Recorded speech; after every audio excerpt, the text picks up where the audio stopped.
ষড়যন্ত্রটা তো তখনই করে মানুষ যখন আরেকজনকে হয় থামাতে হয়, নাহলে সরিয়ে দিতে হয়। বাট আমি তো ভাই সরবো না, থামবো না। যে আমি এর চাইতে ভালো সিনেমা আনবো, আমার জন্য একটু কষ্টকর হয়ে যাচ্ছে, কারণ বরবাদ এত হাই স্ট্যান্ডার্ড একটা সিনেমা বাংলাদেশের জন্য এখন পর্যন্ত। মনের শক্তি ধকলের পরেও আমার মনের শক্তি কিন্তু কমেনি। এটা এমন একটা সিনেমা না যে আপনি একটা মোবাইল দেখলেন হাতে নিয়ে বসে দেখবেন ছোট্ট স্ক্রিনে। এটা ছোট স্ক্রিনে সিনেমা দেখার মতো সিনেমা না। আমি মনে করি যারা সবকিছুর পরও সিনেমা হলে যে সিনেমা দেখবেন তারা আমার সাথে একসাথে হয়ে এই পাইরেসিটা বন্ধ করতে পারবে। আজকে বরবাদ সিনেমা পাইরেসি হলো, বরবাদের সাথে আরো 5টা সিনেমা রিলিজ হলো, একটা সিনেমা পাইরেসি হয়েছে মানে এইরকম এইচডি কোয়ালিটিতে। তাহলে বরবাদ এইভাবেই করে কেন স্প্রেড হচ্ছে?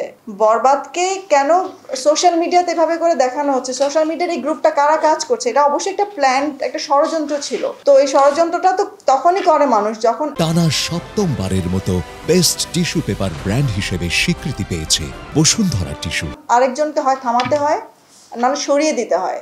তো আমাকে থামানোর চেষ্টা করা হচ্ছে, আমাকে সরানোর চেষ্টা করা হচ্ছে।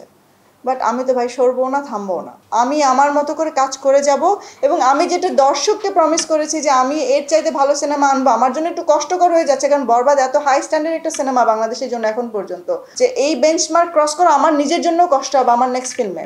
বাট তবে আমি করবো ইনশাআল্লাহ, আমি চেষ্টা করব।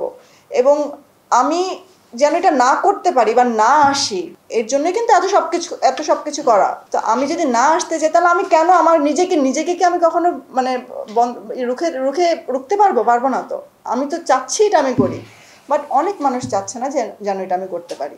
বাট তাদের উদ্দেশ্যে আমি বলবো যে এটা করে আসলে হয়তো আমার আর্থিক ক্ষতি হলো, হয়তো আমার রেপুটেশন খারাপ হলো, কিন্তু আমার মনের শক্তি ধকলের পরেও আমার মনের শক্তি কিন্তু কমেনি। আমি কিন্তু ফাইট করব, কারণ শুধু আমার জন্য না, এরপরে যদি কোনো সিনেমা আসে সেই ক্ষেত্রে একটা ভালো সিনেমা আসবে, শুধু আমার সিনেমা ভালো হবে তা তো না, আরেকজন ভালো সিনেমা বানাবে, তার সিনেমাটা এমন হতে পারে। তো আজকে যদি আমি স্টেপ না নেই, তাহলে তারাও এগুলো শিকার হবে। আমি আজকে স্টেপ নিলে যদি এটার তদন্তে কোনো কিছু বের হয়ে আসে এবং তারা যদি শাস্তি তারা পায়, তাহলে ডেফিনেটলি এরপরের সিনেমাগুলো যখন ভালো সিনেমা আসবে তখন মানুষ এটা করতে সাহস পাবে না।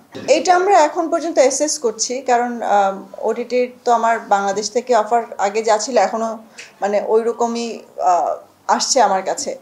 তবে আমরা যেই জায়গাগুলোতে ট্যাপ করতে চেয়েছিলাম, মানে স্লোলি যাচ্ছিলাম, সেই জায়গাগুলোতে বরঞ্চ আমার মনে হচ্ছে যে আমরা নেটফ্লিক্সের সাথে কথা বলেছিলাম। নেটফ্লিক্স বেশ আগ্রহের সাথে আমাদের সাথে কথা বলছে এটা নিয়ে। আমি যদি বলি যে আপনি আর্থিক ক্ষতির কথা যদি বলেন, আমি এই মুহূর্তে আপনাকে নাম্বার বলতে পারবো না যে আমার কত আর্থিক ক্ষতি, কারণ সিনেমা হলে কত মানুষ যেত সেটা তো আমি জানি না, মানে যেটা হওয়ার কথা ছিল সেটা আমি জানি না এখন কত মানুষ যাচ্ছে। তবে একটা জিনিস, একটা দেশে একটা নতুন সিনেমা আসার পর, একটা মানে ঈদের সিনেমা আসার পরে মানুষ কতদিন দেখে সিনেমা হলের ভিড়টা থাকে আপনার প্রথম 1 মাস, তো তারপরে এমনিতেই একটু কমে যায়। তো আমরা হয়তো বা সেই কমের মধ্যে থেকে একটু কম হয়েছে, বাট ইন্টারন্যাশনালি এখনও কিন্তু ভালো যাচ্ছে।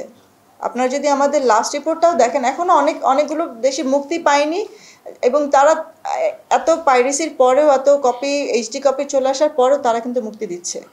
এবং তারা বলছে এটা নিয়ে তাদের কোনো মাথা ব্যথা নেই, কারণ এটা এমন একটা সিনেমা না যে আপনি একটা মোবাইল দেখলেন হাতে নিয়ে বসে দেখবেন ছোট্ট স্ক্রিনে। এটা ছোট স্ক্রিনে সিনেমা দেখার মতো সিনেমা না, এটা সিনেমা হলে গিয়ে দেখতে হবে, এবং সিনেমা হলে না দেখলে এই সিনেমার যে আসল যে মজাটা সেটা কেউ বুঝবে না, কারণ এটার মানে বিজিএম থেকে শুরু করে এটার ভিজুয়াল থেকে শুরু করে সব কিছুই ডিফারেন্ট।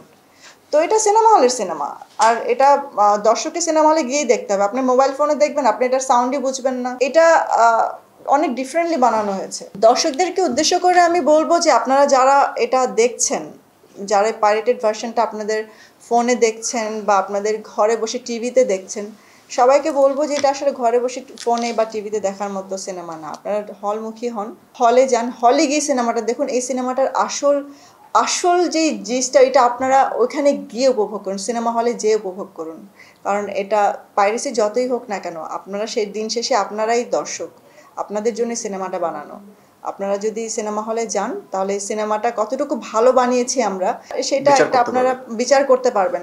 আর এতে করে আপনারা আমাদের সাথে পাইরেসি ফাইট করবেন। আমি মনে করি যারা সবকিছুর পরও সিনেমা হলে যে সিনেমা দেখবেন, তারা আমার সাথে একসাথে হয়ে এই পাইরেসিটা বন্ধ করতে পারবেন। আপনারা আমার জন্য আমি বলবো রিয়েল ফাইটার, যারা এত কিছুর পরও সিনেমা হলে যে সিনেমা দেখছেন, তাদের উদ্দেশ্যে আমি বলবো আপনাদেরকে অশেষ ধন্যবাদ যে আপনারা এর পরও সিনেমা হলে যাচ্ছেন এবং দেখছেন সিনেমাটা আসল উপলব্ধি করার জন্য যে আসলে সিনেমাটা আমরা কি বানিয়েছি।